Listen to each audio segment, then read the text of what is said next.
Cellbox. Sa mundong puno ng pagpapanggap at kapangyarihan, may mga taong handang ipaglaban ng tama kahit wala silang mataas na posisyon. Isa na rito si Ayesha Olive Garcia, isang masipag, matapang at may prinsipyo. Hinggil na empleyado ng Villa V Company.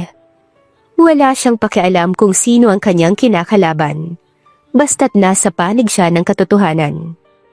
Ngunit paano kung ang lalaking kanyang ipinagtatanggol at pinagkakatiwalaan ay may tinatagong lihim? At paano kung ang taong unti-unti niyang minamahal ay hindi pala ang iniisip niyang simpleng trabahador? Sa isang mundo kung saan hindi lahat ay totoo, may puwang pa kaya ang pagmamahal?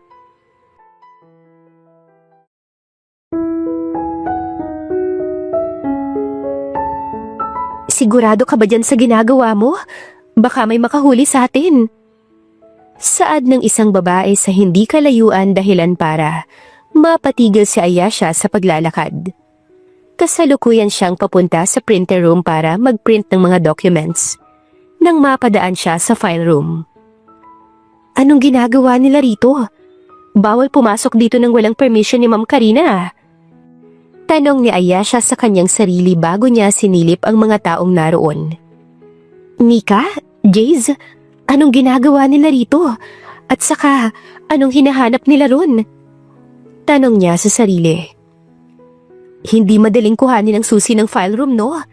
Kinailangan ko pang lagyan ng sleeping pills yung inumin ni Ma'am Karina para manakaw ko tong susi. Pagkatapos natin tong makuha, ay babayaran tayo ng malaki ng Sir and Company. Saad ni Jace, habang patuloy ito sa paghahanap. Kaagad namang nag-message si Ayesha sa manager ng company nila tungkol sa ginagawa ni Jace at Mika. Eto, nakita ko na yung folder. Ngayon, ang kailangan na lang nating gawin ay dalhin to sa Sir and Company. May alam akong secret exit room at doon tayo dadaan. Saad ni Jace, at akmang lalabas na sana sila nang makita nilang may nakapalibot na security sa may pinto. Ibibigay sa Sir and Company? Hindi ko inaasahang nakapagpapasok ako rito ng spy. At talagang pinainom niyo pa yung ate ko ng sleeping pills, ha? Sarkastikong saad ni Ana, ang manager ng company. Kaagad namang nagwala si Jace at Mika habang nagpupumiglas. Pero kaagad silang inalis doon ng mga guard. Maraming salamat, Ayesha. Hanga ako sa katapatan mo sa Villa V Company. Walang anuman po, ma'am. Hindi po ako magsasawang ipaglaban lalo na't nasa tama ako. Babalik na po ako sa trabaho. Pagpapaalam ni Ayesha bago siya umalis doon at bumalik na sa trabaho niya. Sa kabilang banda naman ay nakatingin ng isang gwapo at makisig na binata sa CCTV camera ng buong kumpanya niya. Nung mga nakaraan kasi ay naiinip siya, kaya naman napagpasyahan niyang panoorin ng mga empleyado niya. I am bored, Jeremy. Ano kayang pwede kong gawin? Tanong ni Aqua sa kaibigan, assistant niya. Mag-girlfriend ka na. Bro, malapit ka nang mag-30. Virgin ka pa rin. Aniya, dahilan para irapan siya ni Aqua.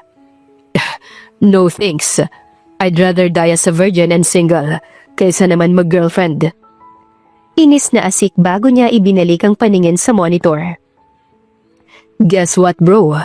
Someone is trying to steal one of the important files in your file room. There's this girl employee of yours na nakakita at sinumbong niya. Saludo ko dun sa babae. She's so honest and dedicated. Pagkukwento ni Jeremy, dahilan para mapaisip si Aqua. Marami akong hindi alam na pangyayari na nangyayari sa company ko because I'm always here. Now that you say that, I become curious. Bakit naman kasi ayaw mong ipakita sa kanila ang tunay mong wangis, Aquarance Villaverde? Tanong ni Jeremy sa kaibigan niya. Sa Villa V Company, walang mga employee ang may alam sa itsura ng boss nila, maliban sa assistant nito. Hindi rin nila alam ang pangalan nito. Tinatawag lang nila itong Mr. Villa V. Nagtataka sila kung bakit pero ito ang desisyon ng CEO. Kaya wala silang nagawa. Lakas ng tama. Ayaw ba naman ipakita ang hitsura niya? Ngayon, marami tuloy rumors na kumakalat. Baka daw panot na matanda ka, o kaya naman ay baka bading ka raw, kaya ayaw mong magpakita. Dagdag pa ni Jeremy dahilan para mapairap si Aqua. Ngunit bigla siyang nakaisip ng maaari niyang gawin. Oh, may naisip akong magandang ideya. What if magpanggap akong janitor? Doon ko makikita kung paano magtrabaho ang mga employee ko. Is that a cool idea? Tanong ni Aqua sa kaibigan niya. I don't think so, kuya. Hindi ka nga marunong magwalis tapos gusto mong mag-janitor? Saka madaming gawain ng janitor. Biglang singit ni Felix. Ang kapatid ni Aqua na kasalukuyang kakapasok lang ng opisina niya. Oh, shut up, Felix. I can clean, you know? Bakit hindi yung medyo mataas-taas na posisyon ang kuhanin mo kaysa naman janitor? Pag nakita ka ng mga kaibigan natin, tatawanan ka nila. Pagbibigay suggestions ni Felix bago ito umupo sa tabi ni Jeremy. Shut up, Mr. Charity Guy. Doon ka na sa shelter na lagi mong pinupuntahan at huwag mo akong pakialaman dito. Aniya sabay irap. I agree with what Felix says, bro. Saad naman ni Jeremy. No, I want to be a janitor in my own company. Ayoko ng iba. Saka may purpose ang pagtatrabaho ko.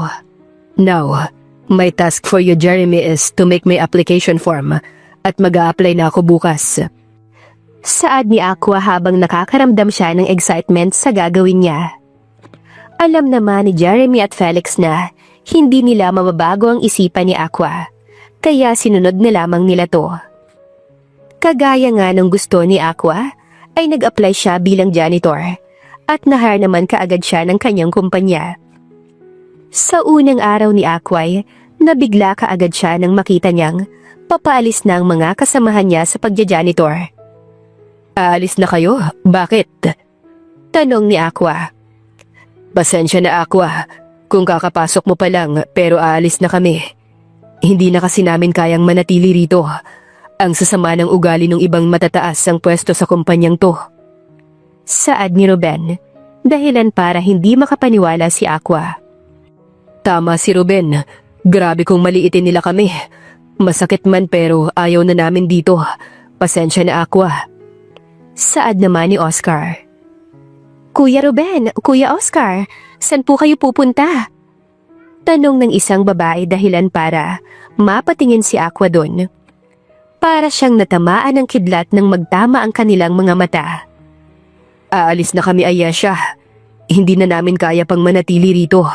Nga pala, siya si Aqua, ang papalit sa amin. Pagpapakilala ni Ruben kay Aqua kay Ayesha. Siya si Ayesha, ang napakabait na employee dito sa Villa V. Wala siyang kinikilingan at ginagawa niya ang tama palagi. Pagpapakilala naman ni Ruben kay Ayesha kay Aqua. So, she's the honest and kind girl. Interesting. Nakangising saad ni Aqua habang pinagmamasdan niya ang dalaga. Hi, Aqua, right? Nakangiting tanong ni Ayesha at tumango naman si Aqua. Welcome dito sa Villa V Company. Ngayon pa lang, sinasabi ko na to sa'yo ha. Hindi maganda ang ugali ng ibang mga nagtatrabaho dito. Lalo na yung mga medyo mataas ang posisyon. Saad ni Ayesha bago siya naglakad at sumunod naman sa kanyang binata. Hindi maganda ang ugali? You mean they are rude to the people who have lower position in their job? Tanong ni Aqua. Ay wow! Spoken in dollar si kuya. Baka naman magaling lang mag-English. Tanong ni Ayesha sa kanyang sarili. Oo, mataas kasi ang posisyon nila, kaya sila ganyan sa atin. Sa totoo lang, nakakasakit na ng damdamin pero kailangan ko tong trabahong to kaya wala akong choice. It's either eto o wala. Pagkukwento ni Ayesha. Ano bang trabaho mo rito? Hindi ko alam pero para siyang gopher. Inuutusan nila akong mag-print, kumuha ng mga documents o bumili ng kape. Pero mabuti na lang ay kay Ma'am Karina ako napunta. Napakabait niya. Nakangiting aniya dahilan para mapaisip si Aqua. I never thought na may nangyayaring mga ganito sa company ko. Maybe I should observe more. Aniya sa sarili bago niya kinuha yung mop. Sige na, una na ako at kailangan ko pang mag-print ng mga sandamakmak na documents. Pagpapaalam ni Ayesha. Kaya naman naiwan na roon si Aqua. Hello po kuya, pwede po bang pamap nung doon sa may gilid? May natapon po kasing coffee. Pakiusap ng mga isa sa staff doon. Never in my life did I mop a floor. Pero para sa pagpapanggap ko ay gagawin ko to. Saad ni Aqua sa sarili. Bago siya tumango at sinundan niya yung babae. Minap niya yung sahig at nagpasalamat sa kanya yung staff. This is kinda interesting. Nakangising saad niya sa sarili nang tawagin siya ng isa pa sa mga staff upang palinisan ang restroom sa 5th floor. Nahihirapan at pinapawisan na si Aqua pero patuloy siya sa paglilinis. Habang naglilinis siya, hindi inaasahang bumukas ang pinto. What the hell, boss? Aqua, bitawan mo nga yan. Pagpigil ni Jeremy sa kaibigan niya. Kasama nito ang 2 personal bodyguard ni Aqua. What, Jeremy? Can't you see I am cleaning here? And quit calling me boss. I am a janitor here, you know. Baka marinig ka ng ibang mga tao. I am sorry, but this is too much. Ni hindi ka nga pinaguhugas ng pinggan ni tita eh. Kayong dalawa, kayo na... Ma'am, may kailangan po ba kayo? You're Aqua, right? You're quite handsome, you know. Hi, I'm Ula. I am single and ready to mingle. Pagpapakilala ng dalaga. I am only here to work, ma'am. Not to flirt with you. If you'll excuse me, I'll have to go now because it's almost lunchtime. Aniya dahilan para mapataas ang kilay ni Ula. How dare you talk to me like that? Do you even know who am I? I am one of the manager here, and you dare to disrespect me? Galit na saad ni Ula nang tanggihan siya ng binata.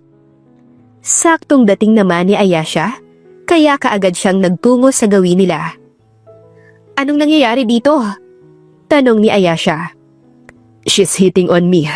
Sinabi ko sa kanya na nandito ako para magtrabaho. Tapos nagalit siya. Pagsusumbong ni Aqua kay Ayesha. Oh, look who's here.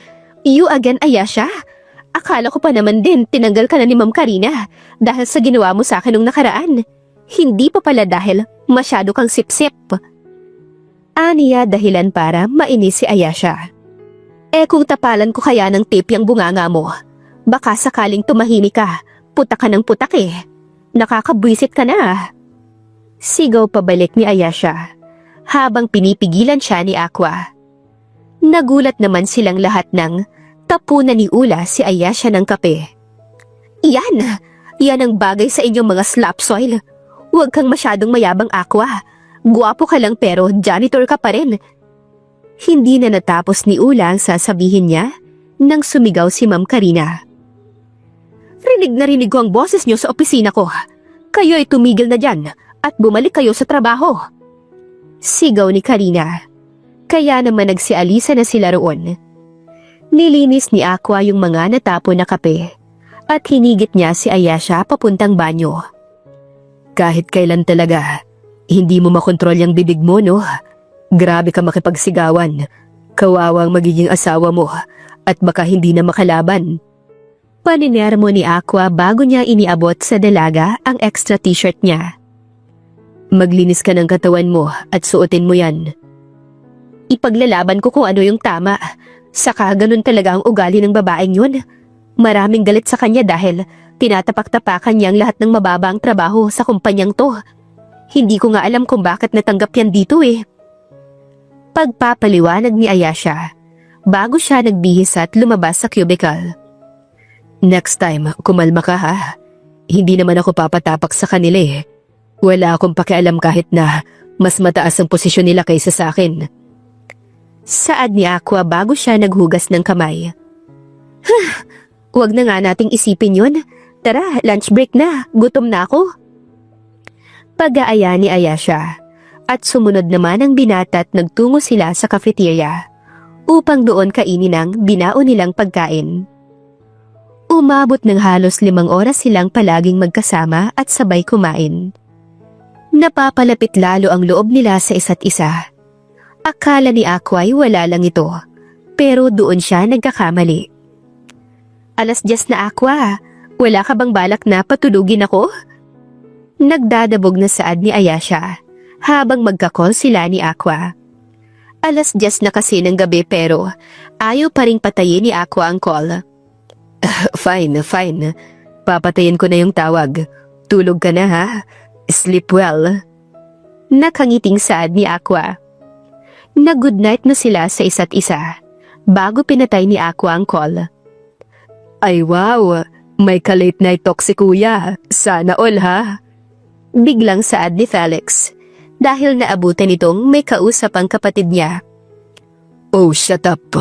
Parang kala mo naman wala kang kausap kanina. Nagsorry ka nga sa kakol mo eh. I heard you kanina talking to, what's her name again? Felicia ba? Nakangising tanong ni Aqua sa kanyang kapatid. It's Felicity, kuya. Saka it's none of your business. Pagsusungit ni Felix bago ito nagtungo sa may kusina. Habang nag-aasara ng magkapatid, ay inaasar naman si Ayesha ng kaibigan niya. Sana all may ka-late night talks. Saka in fairness, Bea, ang attractive ng voice niya. Sino ba yan? When mo ba ipapakilala sa akin? Kinikilig na tanong ni Celine kay Ayesha. Wala ka, trabaho ko lang to. Ang kulit nga eh. Lagi niya akong tinatawagan bago matulog. Pero gusto mo naman. Feeling ko may gusto siya sa'yo.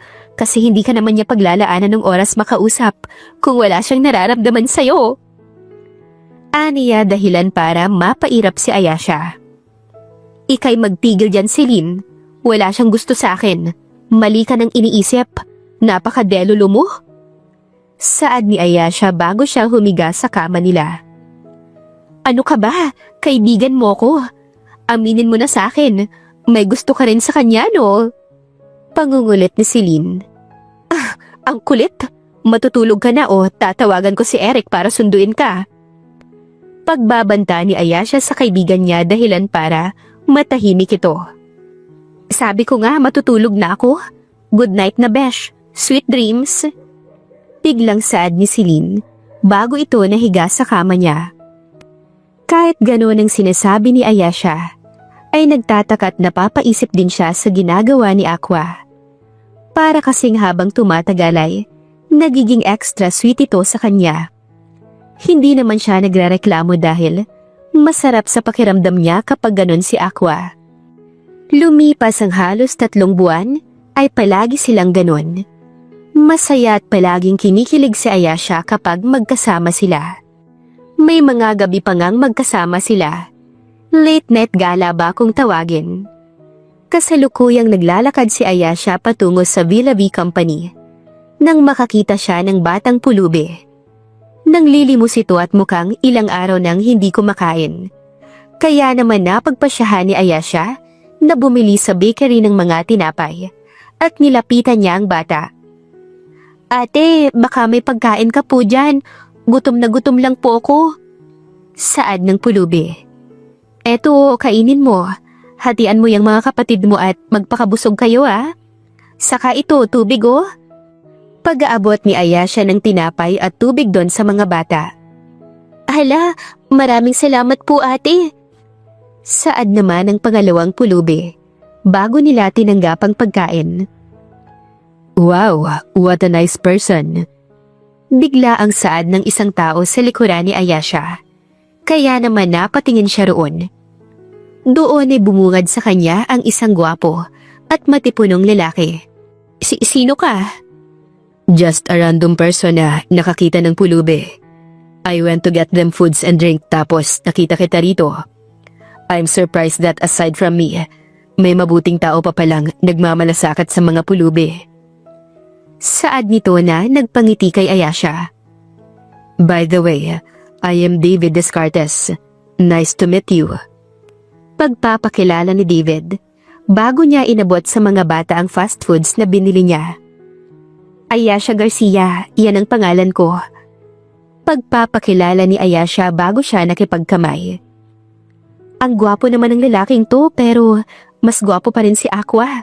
Walang makakatalo sa kagwapuhan ni Aqua, no? Saad ni Ayasha sa sarili niya habang pinagmamasdan niya ang binata. This must be love at first sight. Ngayon lang tumibok ng ganito ang puso ko.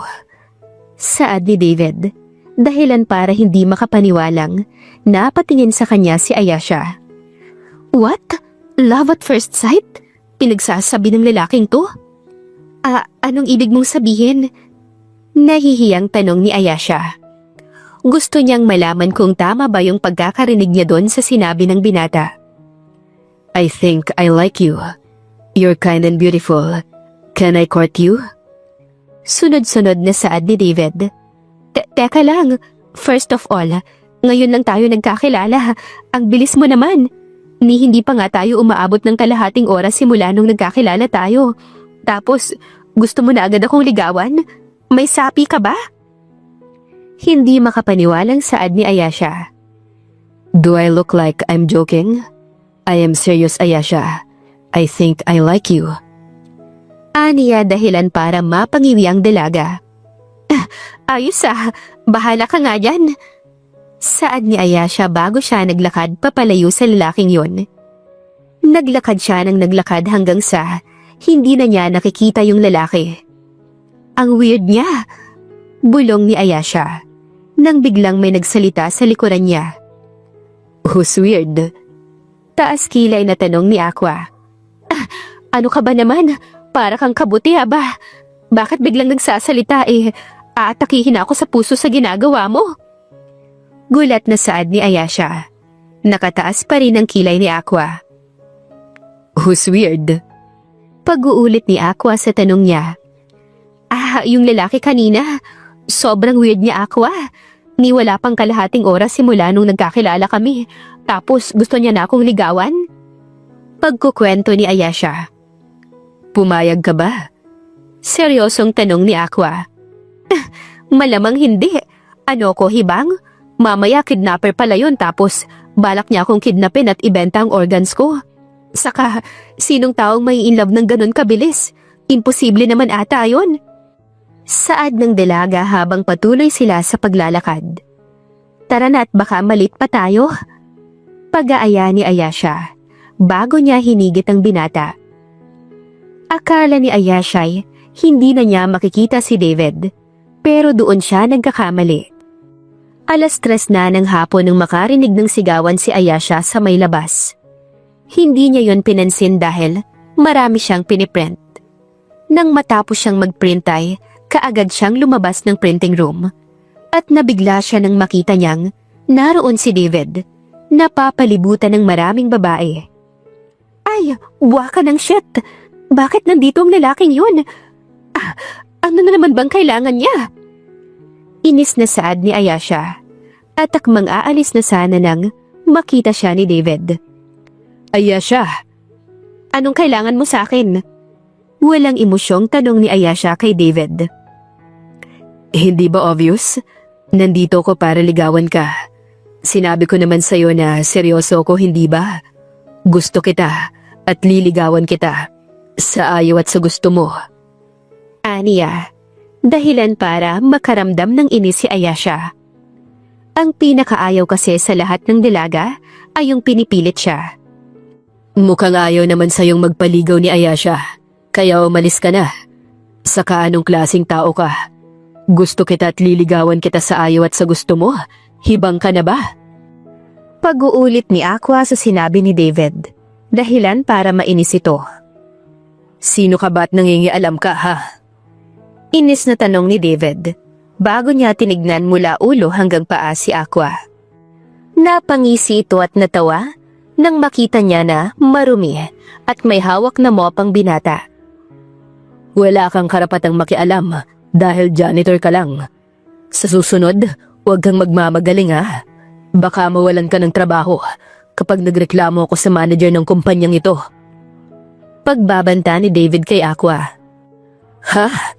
Naghahamon ka ba ng away? Ang yabang mo, ah. Inis na saad ni Aqua nang biglang sumigaw si Ayesha. Tama na! Mag-aaway pa kayo eh. Umuwi ka na David dahil wala akong balak magpaligaw. Ikaw naman Aqua, kumalma ka. Marami pa akong dapat gawin at hindi ako interesado sa ganyan. Pagpipigil ni Ayesha dahil baka mag-away pa yung dalawa doon. Hinigit niya si Aqua papalayo kay David. Hindi sa insidenteng yun natapos ang pangungulit ni David kay Ayesha. Patuloy itong hindi pinapansin ni Ayesha hanggang sa isang araw ay hindi na niya natiis. Kasalukuyan siyang naglalakad papauwi na galing sa trabaho nang maramdaman niyang may sumusunod sa kanya. Lumabas ka na. Huwag mong hayaan na ako ang humanap sa'yo at baka masapak kita. Seryosong saad ni Ayesha. Kaya naman lumabas na si David sa pinagtataguan nito. Sorry naman, gusto lang kitang makita at makasama. Malungkot na saad ng binata.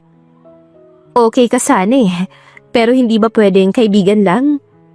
Tanong ni Ayesha. I don't know. Gusto kasi talaga kita eh. Sorry for being so pushy. Paghingi nito ng sorry. Hatid na kita, medyo madilim no? Aniya kaya naman wala nang nagawa si Ayesha. Tahimik at walang nagbabalak na magsalita habang naglalakad sila. Ngunit naputol ang katahimikan nang biglang kumalamang tiyan ni David at natawa si Ayesha. Mukhang gutom na ang mga bulati sa tiyan mo ah. Tara doon sa lugawan ni Aling Rosa. Pag-aaya niya at sumama naman si David. Umorder sila doon ng lugaw at kumain. Habang kumakain ay nagtatawanan sila at nag-uusap. Sa kabilang banda naman ay naglalakad si Aqua papunta sa bahay ni Ayesha upang dalhan ito ng pagkain. Ngunit nang mapatingin siya doon sa may lugawan, ay nakita niya si Ayesha na kasama si David. Nagtatawanan silang dalawa dahilan para makaramdam ng selo si Aqua. Inis na asik ng binata habang nakakuyom ang kamay niya. Dali-daling umuwi si Aqua sa mansyon niya. Selos, inggit at galit ang nararamdaman niya. Why am I feeling this way? Why am I getting jealous? Yan ang mga tanong sa isipan ni Aqua bago siya kumuha ng alak sa ref. Binuksan niya to at uminom. Lumaklak siya ng lumaklak ng alak hanggang sa malasing na siya. Pilit niyang inaalis sa isipan niya ang nakita niya ngunit hindi iyon mawala. Galit niyang inihagis ang bote ng alak at saka sumigaw. That bastard! I won't let him have her. I want her. She's mine. Sigaw ni Aqua bago niya tinabig ang flower vase at nabasag din yon. Oh no! What the hell are you doing, kuya? Hindi makapaniwalang saad ni Felix nang makita niya ang kuya niya na nagwawala. That bastard! I hate him! Ayesha is only mine! Muling sigaw ni Aqua habang pinipigil siya ng kapatid. Jeremy, bilisan mo! Si kuya, tulungan mo akong pigilan to! Paghingi ng tulong ni Felix. Magkasabay kasi silang nagpunta sa mansyon ni Aqua. Ngunit nasa labas pa si Felix. Anong nangyari, Felix? Tanong ni Jeremy bago niya tinulungan si Felix. I swear, I will end his life kapag hindi niya panilayuan si Ayesha. Sigaw ni Aqua. Kumuha ng tubig si Felix at pinainom nila si Aqua ng tubig. Kumalma naman ito makalipas ang ilang segundo at nakatulog na ito. I never thought he would react that way. Nagsiselos na yung kuya mo and kita mo naman, hindi siya kaaya-ayang magselos. Basta sinabi niyan, gagawin niya yun. Paliwanag ni Jeremy bago ito uminom ng tubig. Sino ba kasi ang lalaking yun? May gusto rin kaya kay Ayesha? Yeah, apparently, na love at first sight daw siya kay Ayesha. And according to my investigation, he's also a CEO. David Alexander Corpus, the CEO of Corpus Company. Pagkukwento ni Jeremy. What should we do? Should we do something to that guy para pigilan na niya si Ayesha? Tanong ni Felix. I don't know. Pag-iisipan ko muna. We'll observe him in a few days. Saad ni Jeremy. Simula ng gabing iyon ay hindi na muling pumasok sa trabaho si Aqua. Dahilan para magtaka si Ayesha. Nag-aalala siya dahil hindi sinasagot ni Aqua ang tawag niya. Halos 1 linggo na pero wala pa rin siyang balita sa binata. Kainis naman, saan kaya nagpunta yung lalaking yun? Hindi man lang niya sinasagot yung tawag ko. Inis na saad ni Ayesha nang makasalubong niya si Jeremy. Sir Jeremy, alam niyo po bang dahilan kung bakit hindi pumapasok si Aqua? 1 linggo na po kasi siyang hindi pumapasok eh. Tanong ni Ayesha. Hindi ko rin alam ang dahilan eh. Kung gusto mo siyang makita ay pwede ko sa iyong ibigay ang address niya. Madali lang para kay Jeremy na sabihin kung nasaan si Aqua dahil wala ito sa mansyon niya. Kinaumagahan pagkatapos maglasing ng binata, ay nagtungo ito roon sa maliit na bahay na binili niya at doon na nanirahan. Ayaw niyang umalis doon at wala nang nagawa si Felix at Jeremy. I'll text you the address later at bisitahin mo siya. Kumbinsihin mo rin na pumasok na siya. Pakiusap ni Jeremy at tumango naman ang dalaga bago ito bumalik sa trabaho. I just hope na maging maayos na ang lahat. She's the only one na makakapagpaalis kay Aqua sa lugar na yon. Saad ni Jeremy sa sarili niya. Tinapos ng dalaga ang trabaho niya at nung pwede nang umuwi ay pinuntahan niya yung address na binigay sa kanya ni Jeremy. Kumatok siya sa pinto ng ilang beses hanggang sa marinig niyang may naglalakad papunta sa pinto. Nang bumukas ang pinto ay bumungad sa kanya si Aqua na walang emosyong nakatingin sa kanya. Anong ginagawa mo rito? Walang emosyong saad ni Aqua. Iyan talaga ang una mong sasabihin sa akin? Anong nangyari sa'yo at hindi ka na pumapasok? Ni hindi mo man lang sinasagot yung text at tawag ko. Nag-aalala na ako sa'yo. Nag-aalala ang saad ni Ayesha sa binata. Nakita mo namang maayos na ako, hindi ba? Pwede ka nang umalis. Aniya takmang isasarado na niya yung pinto. Nang tigilan siya ng dalaga at sinampal siya nito. How could you, Aqua? Sobrang pag-aalala ko sa'yo tapos paaalisin mo na ako? Ano bang nangyayari sa'yo at nagkaganyan ka? Hindi ikaw yung Aqua na nakilala ko. Ang sama-sama mo! Sigaw ni Ayesha. Hindi na niya napigilan ang sarili niya at naluha na siya dahil sa galit.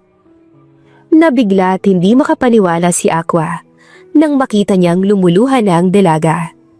Nang dahil doon ay bigla siyang na-guilty. Kung alam ko lang na gaganyanin mo lang ako pagpunta rito, di sana hindi na lang kita pinuntahan. Sigaw ni Ayesha nang yakapin siya ni Aqua mula sa likuran. I'm sorry. Hindi ko sinasadyang sabihin yun. I am just upset and jealous. I'm sorry, Ayesha. Humahagulhol na saad ni Aqua. Nakakainis ka.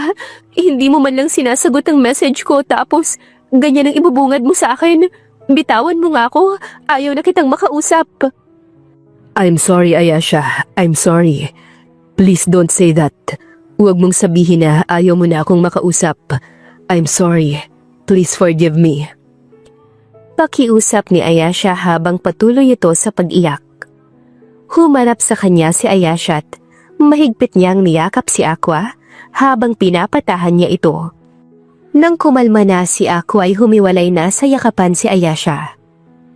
You owe me an explanation, Aqua. Saad ni Ayesha at tumango naman ang binata.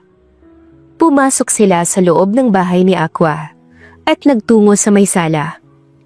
Now, explain to me kung bakit hindi ka na pumapasok nung nakaraan at bakit hindi mo sinasagot ang message at call ko sa'yo. Tanong ni Ayesha dahilan para mapatungo si Aqua. I saw you eating with David. You look really happy and I get jealous. Akala ko pinayagan mo na siyang ligawan ka. Noon pa lang, pinagseselosan ko na siya dahil gusto kita. Ayokong may nakikitang kasama kang iba. Gusto ko sa akin ka lang, pero wala akong karapatan. Malungkot na saad ni Aqua, dahilan para mapabuntong hininga si Ayesha. Nawala na ako ng gana sa lahat. Hindi ako kumain at wala akong lakas na pumasok sa trabaho. I am sorry. Ako pala ang dahilan kung bakit ka nagkakaganito. Pero bakit hindi mo man lang sinabi sa akin para malinaw ko sa'yo ng maayos kung ano nangyari nung gabing yun? Saad ni Ayesha bago niya hinawakan ang pisngi ng binata. I'm scared. Baka kasi mag-iba ang tingin mo sa akin. Baka isipin mo na napakasiloso ko eh. Wala pa naman tayong relasyon.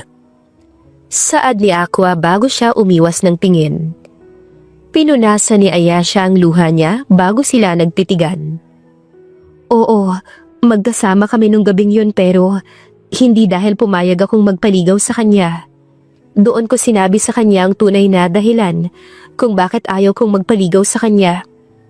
At ang rason na yun ay dahil may minamahal na ako at ikaw yun.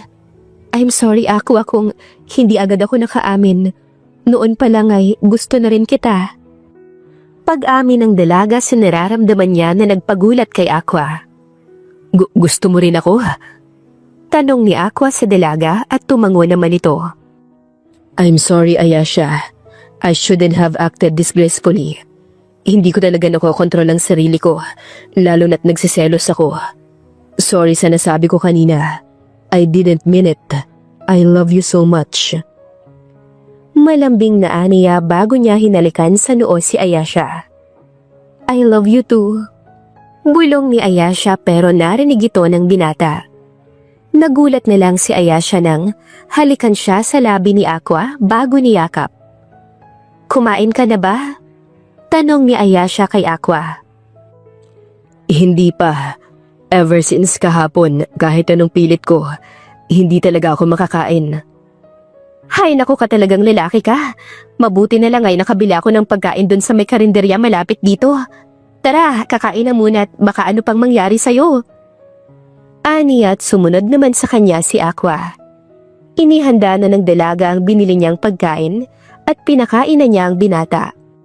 Matapos kumain ay naghahanda ng umuwi si Ayesha. Nang pigilan siya ni Aqua. Ayesha, please stay with me tonight. I won't do anything disrespectful. Just cuddles and hugs. Halos ilang linggo na akong walang tulog. So please, stay with me. Pakiusap ng binata. Hindi naman siya natiis ni Ayesha. Kaya naman pumayag na ito na doon matulog ngayong gabi. Kagaya ng pangako ni Aqua, ay wala siyang ginawang masama. At yumakap lamang siya sa dalaga hanggang sa makatulog siya. Ang gwapo niya talaga. Nakangiting saad ni Ayesha habang pinagmamasdan niya si Aqua na matulog. Hindi siya makapaniwalang mahal din pala siya ng binata. Masaya siya dahil nagkaayos na sila. Niyakap niya pabalik ang binata bago niya ipinikit ang kanyang mga mata. Noong gabing iyon, nagsimula ang relasyon nila. Palaging ipinaparamdam ni Aqua na espesyal si Ayesha sa kanya. Tomorrow is my first monthsary with Ayesha Felix. What should I give her? Should I give her a diamond necklace? What about money bouquet that contains 1 million pesos? Or should I give her designer clothes and shoes? Sunod-sunod na tanong ni Aqua sa kanyang kapatid. Napangiti naman si Felix dahil ngayon niya lang nakita ang kuya niya na ganito ka-excited. In case nakakalimutan mo, boss, ang pagkakakilala sa iyo ni Ayesha, magtataka yun at baka mapagkamalan ka pa niyang magnanakaw. Natatawang paalala ni Jeremy sa kaibigan niya. Oo nga no, bakit hindi ko naisip yan? Pero hindi ganyan ang ugali ng girlfriend ko, no? She would never say that. Saad ni Aqua.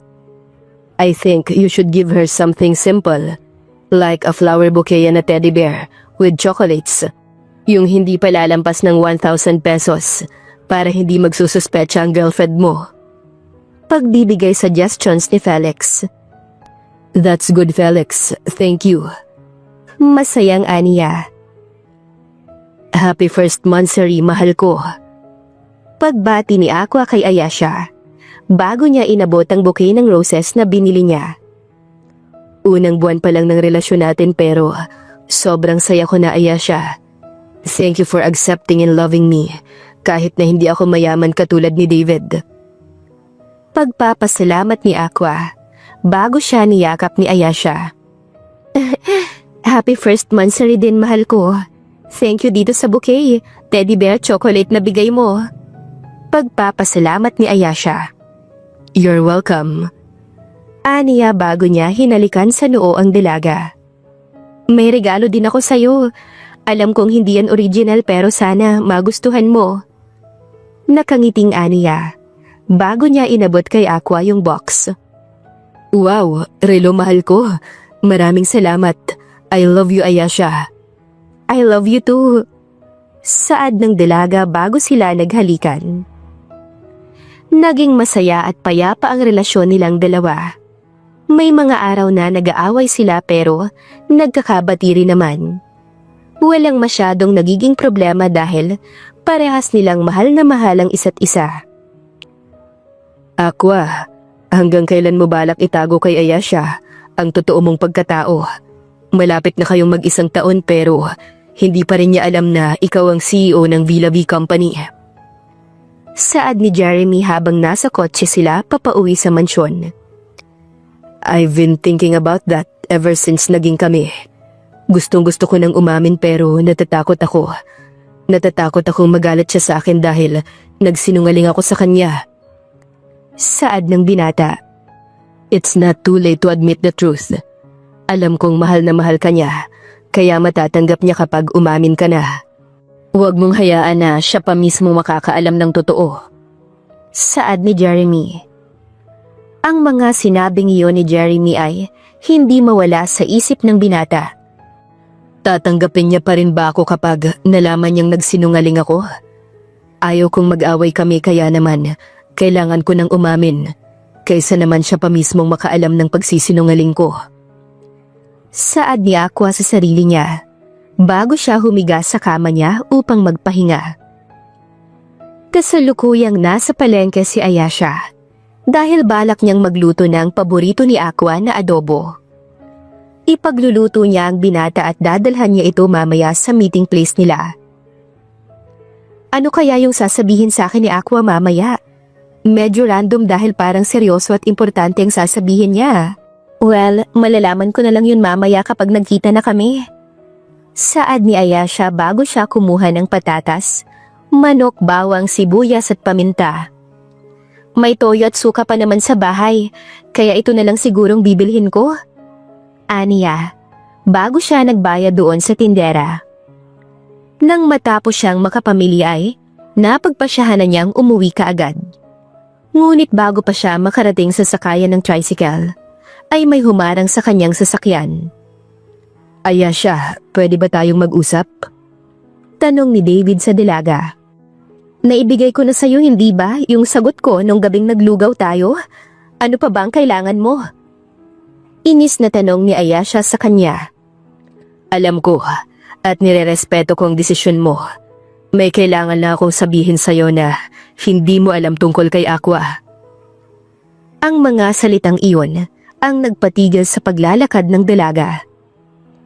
May hindi pa ba ako alam tungkol kay Aqua? Tanong niya sa sarili. Dahil sa kagustuhang malaman ang sinasabi ni David, ay sumama siya rito at pumasok sila sa isang restaurant. Order anything you want. Ani David. Hindi ako gutom. Sabihin mo sa akin yung sasabihin mo. Utos ni Ayesha. Kaya naman wala nang nagawa si David, kundi magsimula ng magsalita. Kilala mo ba ang mga magulang ni Aqua? Tanong ni David. Hindi. Alam ko nasa probinsya ang mga magulang niya. Sagot ni Ayesha. Mag-1 taon na kayo pero hindi niya pa rin sinasabi sa'yo. Fine, ako na lang ang magsasabi sa'yo. Alam mo bang hindi mahirap yung boyfriend mo? Aniya na kumuha sa atensyon ni Ayesha. Anong ibig mong sabihin? Get to the point, David. Well, yung boyfriend mo, or should I say si Aqua, ang isa sa pinaka-successful na CEO sa buong Asia. Sobrang yaman ng lalaking yun. Hindi ako makapaniwalang umabot ng halos 1 taon ng panluloko niya sa'yo. Kung gusto mo ng proof, eto oh. Saad ni David. bago niya ipinakita ang mga picture ni Aqua na nasa isang party. Aside from that, he's also the CEO ng company na pinagtatrabahuhan mo.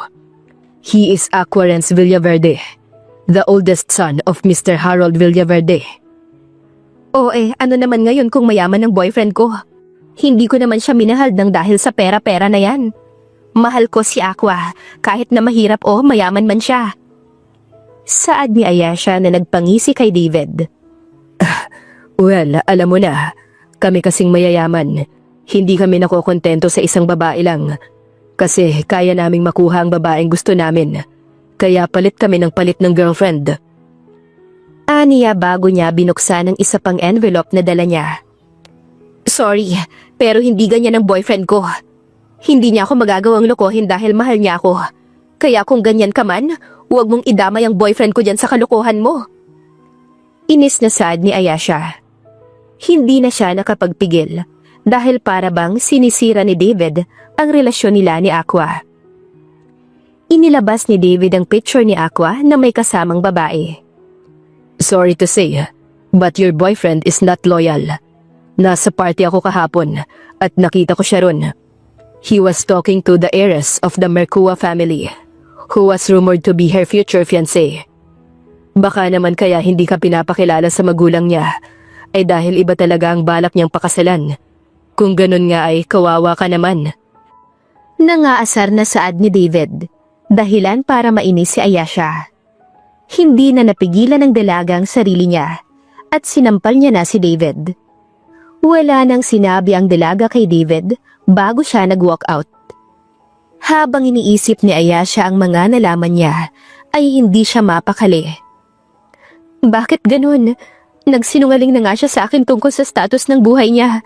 Tapos malalaman ko pa na ganun ang posibleng dahilan kung bakit hindi niya ako pinapakilala sa mga magulang niya. Hindi makapaniwalang saad ni Ayesha sa sarili niya. Hindi na niya pinansin ang mga dumaraan habang tumutulo ang luha niya. Dahil sa nalaman niya, hindi na siya sumipot sa meeting place nila ni Aqua. Nanatili na lamang siya sa bahay. Nag-aalala at hindi mapakali si Aqua habang papasok siya sa trabaho niya. Hindi kasi siya sinipot ng girlfriend niya kagabi. Kaya naman nag-aalala siya dahil baka may nangyari na sa kasintahan niya. Buong umaga niyang hindi nakita si Ayesha dahil nasa printing room ito sa 7th floor habang siya naman ay pinaglinis sa 3rd floor. Nasaan si Ayesha? Tanong ni Aqua sa mga katrabaho ni Ayesha. Baka nasa kantina siya ngayon, kakababa lang niya. Saad nung katrabaho ni Ayesha at tumango naman si Aqua. Habang papunta si Aqua sa kantin, ay hindi niya inaasahang nakita niya si Ayesha. Kaagad niyang hinigit ang dalaga papasok sa file room ng floor na yon. Why aren't you replying to my text and calls? Hindi mo rin ako sinipot kagabi. May nagawa ba akong mali para hindi mo ko pansinin? Nag-aalalang saad ni Aqua, pero walang emosyong nakatingin sa kanya ang girlfriend niya. Gusto mo talagang malaman? Of course, I want to know. Bakit ka ba nagkakaganyan? Okay, fine. I'll tell you. Pero bago yon, sabihin mo muna sa akin kung sino ka ba talaga. Aqua Renz Villaverde. Pagbanggit ni Ayesha sa pangalan ng binata dahilan para mabigla ito. Gulat ka, no? Hanggang kailan mo balak itago to sa akin? Akala ko ba no secrets between us? Wala lang ba sa iyong relasyon natin? I see. You already know about it. I was planning to tell you kagabi, pero hindi mo ko sinipot. Plano mo rin bang sabihin sa akin yung tungkol sa future fiancé mo? Sinong fiancé? Oh please, tama ng pagsisinungaling. How could you do this to me? Kaya ba hindi mo ko maipakilala sa parents mo? Ay dahil may fiancé ka na? Inis na saad ni Ayesha. If you're talking about Alicia Mercua, nagkakamali ka. She's not my fiancé. At kaya hindi kita maipakilala sa mga magulang ko ay dahil nasa Canada sila. Tama na, Aqua. Mabuti pa siguro maghiwalay na tayo. Hindi okay na ganito ang buhay natin. Una pa lang parang kalukuhan ng relasyon natin eh. Wala kang tiwala sa akin at nagsinungaling ka pa. I have had enough of this, Aqua. Mas mabuti pa siguro kung maghiwalay na lang tayo. Please, Ayasha. Huwag ganito, mahal. I promise. Ipapaliwanag ko sa iyo ang lahat. Please, huwag kang makipaghiwalay sa akin. Sorry, Aqua, but I can't love someone who can't trust me. Lumuluhang saad ni Ayasha. Bago niya iniwan si Aqua doon, lumuluha. Hindi napakali at hindi alam ni Aqua ang gagawin niya. Hindi siya makapaniwala sa mga nangyayari ngayon. Sobrang sakit para sa kanya at halos araw-araw siyang nagmamakaawa sa dalaga pero hindi siya pinapansin ito. Please, Ayasha. Ayaw ko ng ganito. Mahal, pansinin mo ko. Huwag mo naman akong ganyanin. Lumuluhang saad ni Aqua. Kahit anong pagmamakaawa ang gawin ng binata, ay hindi pa rin siya pinapansin ni Ayasha. Kuya, for God's sake, it's been 3 days. Baka naman gusto mo nang kumain. Hindi babalik si Ayasha sa'yo kahit gutumin mo ang sarili mo. Sigaw ni Felix sa kuya niya, na walang ginawa kundi mag-inom ng mag-inom. I'm such a fool, Felix. Dapat pala noon pa lang sinabi ko na sa kanya. Ngayon, ayaw niya na sa akin dahil nagsinungaling ako ng sobrang tagal sa kanya. Umiiyak na saad ni Aqua, habang pinipigilan siya ng kapatid na lumaklak ng alak. Sa kabilang banda naman ay umiiyak palagi si Ayasha. Mahal na mahal niya si Aqua pero hindi niya alam kung magtitiwala pa ba siya sa binata. Bukod doon ay palagi na rin siyang nakakaramdam ng kakaiba sa katawan niya. Bukod sa lagi siyang inaantok katulog, ay palagi din siyang nagsusuka. Hindi niya na lamang pinansin iyon dahil baka normal lang, pero tumagal ito ng halos 1 linggo. Kasalukuyan ay papasok na si Ayasha sa trabaho. Halos ilang araw nang hindi pumapasok si Aqua, kaya naman inakala niyang wala na itong pakialam sa kanya. Grabe ang hilo at sakit ng ulong nararamdaman ko ngayon. Dapat siguro hindi na ako pumasok. Aniya sa sarili habang naglalakad siya sa hallway. Nabigla naman siya nang magtama ang mga mata nila ni Aqua. Ngunit bago pa siya makapagsalita, ay nahimatay na siya. Ayasha! Ayasha! Sigaw ni Aqua bago niya nilapitan at binuhat ang dalaga. Kaagad niyang tinawagan si Jeremy at dinala nila ang dalaga sa ospital. Hindi mapakali at kinakabahan ng binata habang hinihintay nila ang doktor. Maya-maya pa'y lumabas na ang doktor at pinapasok sila nito sa kwarto kung nasaan si Ayasha. She's still unconscious as of now, pero normal naman yun. Medyo stress lang siya this past few days and naapektuhan ng pagbubuntis niya. You must be the husband or boyfriend, right? Tanong ng doktor kay Aqua. Yes, pero wait. What do you mean, pinagbubuntis? Tanong ni Aqua sa doktor. Congratulations, sir. You're gonna be a father. The patient is 7 weeks pregnant. Saad ng doktor na nagpagulat kay Aqua. I'm gonna be a father. I'm gonna be a father, Jeremy. Masayang saad ni Aqua habang si Jeremy naman ay tuwang-tuwa rin. Oh my God, boss. Magiging tatay ka na. Sigaw ni Jeremy. Well, maiiwan ko na po muna kayo rito. Babalik ako mamaya para i-check ang pasyente. Pagpapaalam ng doktor, bago niya iniwan silang tatlo sa kwarto.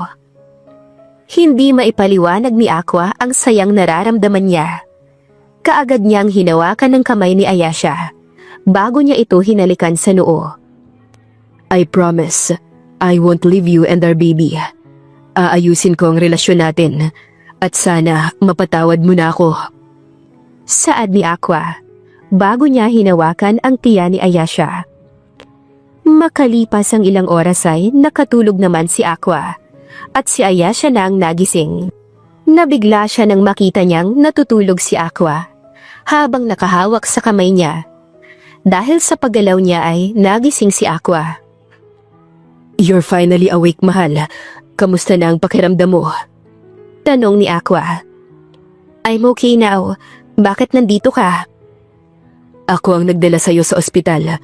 Mabuti na lang at naroon ako dahil baka kung ano pa ang nangyari sa'yo at sa anak natin. Anong anak? Wala pa tayong anak, no? Bigla na lang napatigil si Ayesha sa pagsasalita. Nang magets niya ang sinasabi ni Aqua. Buntis ako? Hindi makapaniwalang tanong ni Ayesha at tumango naman si Aqua. Buntis ka, mahal ko, at sana ako ang ama. Ikaw naman talaga ang ama. Sa'yo ko lang binigay ang pagkabirhen ko, no? Pero seryoso, buntis talaga ako? Oo nga, aba. Thank you, Ayesha. Mahal na mahal kita, pati na rin ang magiging anak natin. Malambing na saad ni Aqua bago niya niyakap si Ayesha. Pakinggan mo ang sasabihin ko, Ayesha. Hindi ko fiancé si Alicia at ikaw ang mahal ko. You want to meet my parents, right? Pag uwi nila galing Canada ngayon, ay dito sila didiretso. At sasabihin ko na rin sa kanya ang good news dahil matagal na nilang gustong magkaapo. Pagpapaliwanag ni Aqua. Sorry, hindi ko lang talaga napigilan ang nararamdaman ko noon. Mahal na mahal din kita, Aqua. Hindi na napigilan ni Ayesha ang sarili at naiyak na siya. Niyakap nila ang isa't isa bago sila naghalikan. Nung araw na yon ay muling nagkaayos si Aqua at Ayesha. Ipinakilala na ni Aqua sa mga magulang niya si Ayesha at tanggap na tanggap nila ito. Excited na nga silang magkaapo dahil noon pa nila gustong magkaroon ng apo. Makalipas ang ilang taon ay ikinasal at nagkaroon na ng 2 anak si Ayesha at Aqua. Parehas lalaki ang 2 iyon. Panganay si Arven at ang pangalawa naman ay si Arken. 5 buwan na ang tiya ni Ayesha nang mag-propose si Aqua at ikinasal sila matapos manganak ni Ayesha. Mahal, gusto ko ng mangga. Saad ni Ayesha kaya naman ikinuha siya ng asawa niya. Kasalukuyan ay buntis na si Ayesha sa 3 anak nila at this time, babae na ang pinagbubuntis niya. Hello Ayesha, I miss you iha. Pagbati ni Erlinda, ang ina ni Aqua nang makarating sila sa mansyon. Hello din po mom, I miss you rin po. Nasaan yung 2 kong apo at si Aqua? Tanong ni Erlinda. Nakuha po ng mangga si Aqua, habang yung 2 naman po ay nagbibihis. Excited na po silang makita kayo ni Dad. Saad ni Ayesha, bago pumasok ang ama ni Aqua na si Arnaldo. Kamusta ang pagbubuntis mo iha? Excited na kami dahil this time, babae na ang pinagbubuntis mo. Masayang saad ni Erlinda, bago niya hinawakan ang tiya ni Ayesha. Mama la, Papa Lo! Sigaw ni Arken nang makita nila ang grandparents nila. Mukhang miss na miss nila kayo, Mom and Dad. Saad ni Aqua bago ito umupo sa tabi ng asawa niya. Miss na rin namin kayo mga apo ko. Kamusta ang araw nyo? Tanong ni Erlinda sa mga apo niya. Okay naman po Mama La and Papa Lo. Kayo po ba? Patuloy na nag-usap si Erlinda at ang mga apo niya. Habang si Aqua at Ayesha naman ay nagtungo na sa kusina. Habang naguhugas ng kamay si Ayesha, ay niyakap siya ni Aqua mula sa likuran. Do you need something, mahal? Wala naman po, mahal ko. Gusto lang kitang ihug. Saad ni Aqua. Tanong lang, mahal. What if umuwi ako ng probinsya nung nakipag-break ako sa'yo? Siguro hindi mo malalaman na may anak na tayo, no? Tanong ni Ayesha. Nagkakamali ka dyan, mahal. Sa tingin mo ba, hahayaan kong mawala ka sa akin? Handa akong ikutin ang buong mundo, makita lang kita. Kaya hindi mo rin maitatago ang anak natin sa akin. Aniya dahilan para matawa si Ayesha. Grabe naman yun ha? Pero mabuti na lang at hindi ako umuwi ng probinsya. Dahil mas masaya kapag kasama kita, pati na rin ang mga anak natin. Nakangiting Aniya. Tama ka dyan. Mahal na mahal kaya kita. Kaya kahit palagi mo akong pinag-iinitan nung buntis ako. Pero worth it naman dahil kasama ko na kayo ng mga anak natin. Mahal na mahal kita, mahal ko. Mahal na mahal din kita, Aqua Renz Villaverde. Nakangiting saad ni Ayesha bago siya hinalikan ng asawa niya. Ay hala, Bold, may naghahalikan dito oh. Sigaw ni Felix dahilan para matawa silang dalawa bago muling naghalikan. Unexpected love na hindi inaasahang nabuo. Pero kahit na ganun ay, natagpuan nila ang saya at pagmamahalan sa isa't isa. At dito na po nagtatapos ang istorya ng pagmamahala nila Ayesha at Aqua. Sana'y nagustuhan ninyo at maraming salamat sa pakikinig. Wakas. Wakas. Wakas. Wakas. Wakas.